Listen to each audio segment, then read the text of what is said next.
Dr. Pushkar Singh Dhami says that his government will demolish all the mazars and other illegal structures built in the state.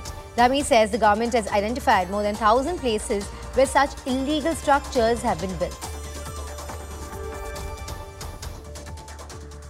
जो भी अतिक्रमण है, हमने उनसे कहा है अतिक्रमण करवाने के पीछे जो लोग भी हैं वो स्वतः ही अपना अतिक्रमण हटा लें, उस पर पीछे हट जाएं, अन्यथा सरकार उस पर सख्ती से काम करेगी, क्योंकि हमारा तुष्टीकरण करने का उद्देश्य नहीं है, हम किसी के खिलाफ नहीं है, लेकिन ये जबरदस्ती जो अतिक्रमण है, कब्जेबाजी है, इसको हम निश्चित रूप से हटाएंगे। लैंड जिहाद चाहे जिस स्तर पर भी होगा, चाहे वो वन विभाग पर होगा, पीडब्ल्यूडी पर होगा, राजस्व विभाग की जमीन पर होगा, सिंचाई विभाग की जमीन पर होगा, जहां पर भी अतिक्रमण होगा उस अतिक्रमण को हमने कहा है कि स्वतः ही हटा लें। ये जिहाद, लैंड जिहाद किसी तरह से भी उत्तराखंड के अंदर नहीं चलेगा। My colleague Sunil Navprabhat is joining us with more information. Very good morning to you, Sunil.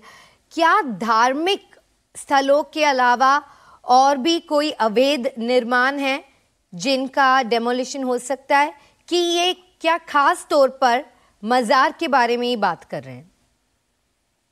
देखिए शिल्पा, पूरे उत्तराखंड में चाहे वो मजार हो, मस्जिद हो, इन तमाम धार्मिक स्थलों की आड़ में बड़े पैमाने पर इंक्रोचमेंट हुआ है। इसके साथ साथ उत्तराखंड में जो सरकारी जमीनें हैं, खासकर ग्राम समाज की जमीन है, जो नदी नाले हैं, यहाँ पर भी बड़े पश्चिमी यूपी और अन्य स्टेट से आकर, चूंकि बॉर्डर के इलाके हैं, सीमांत इलाके हैं, यहाँ से बड़े पैमाने पर एक खास वर्ग की बसासत इन क्षेत्रों में हुई है। न्यूज 18 ने बाकायदा ये खबर भी दिखाई थी ग्राउंड जीरो से कि देहरादून से लगा जो सहसपुर इलाका है, इस पूरे इलाके में 10 से 12 के आसपास जो नई बस्तियां यहाँ पर डेवलप हो गई हैं, और ये सारी बस्तियां सरकारी जमीनों पर इंक्रोचमेंट करके बनाई गई हैं। तो मुख्यमंत्री ने इस संबंध में एक सर्वे भी, इंटरनल सर्वे भी इसमें कराया है, जिसमें ये बात सामने आई है कि पूरे प्रदेश में करीब 1000 से अधिक ऐसे प्लेसेज हैं जहां पर धार्मिक स्थलों की आड़ में इंक्रोचमेंट हुआ है। तो सरकार ने कहा है कि हम किसी भी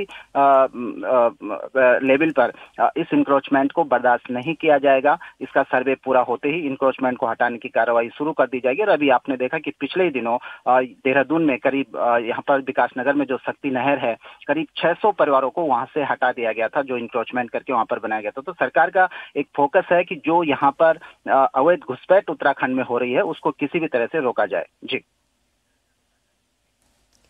और इनमें से कितने स्थल जंगलों में हैं, ये जो अवैध स्थल हैं? देखिए उत्तराखंड में यहाँ पर राजाजी टाइगर रिजर्व है, कॉर्बेट टाइगर रिजर्व है, जो पूरा वर्ल्ड फेम एक टाइगर के लिए एक एरिया है। आप अंदाजा लगाइए कि किस कदर से उत्तराखंड में धार्मिक स्थलों के नाम पर इंक्रोचमेंट हो रहा है कि इन एरिया में राजाजी टाइगर रिजर्व और कॉर्बेट टाइगर रिजर्व में भी बड़े पैमाने पर मजारें और वहां पर मजारें बनाई गई हैं। अकेले राजाजी टाइगर रिजर्व में 18 मजारें हैं, तो इसी तरह से 18 से 20 मजारें कॉर्बेट टाइगर रिजर्व में भी है, और हाल के वर्षों में इनमें लगातार बढ़ोतरी हुई है। अब सरकार ने इनका सर्वे करा लिया है फॉरेस्ट डिपार्टमेंट के जरिए, जो भी वाइल्ड लाइफ एरिया में, फॉरेस्ट एरिया में जो मजारें यहाँ पर हैं, और इनको तोड़ने की कार्रवाई भी शुरू कर दी गई है। बाकायदा गढ़वाल रीजन में करीब 100 से अधिक ऐसी अवैध मजारें तोड़ दी गई हैं। सरकार का एक पक्ष और भी कहना है कि मजार, जब मजार को तोड़ा जा रहा है, उनको खोदा जा रहा है, तो उसके नीचे कोई भी अवशेष नहीं मिल रहा है, यानी कि सिर्फ इंक्रोचमेंट के लिए ये धार्मिक स्थल बना दिए गए हैं ताकि उनकी आड़ लेकर आसपास में लोग बसाए जा सके। तो इनको तोड़ने की कार्रवाई शुरू कर दी गई है, और अगले 1-2 दिन में आपको कुमाऊं रीजन में भी जो अवैध इंक्रोचमेंट करके बनाई गई हैं जो मजारें, वो भी तोड़ती हुई नजर आएंगी। जी। Thank you very much for that update, Sunil. We'll leave it at that.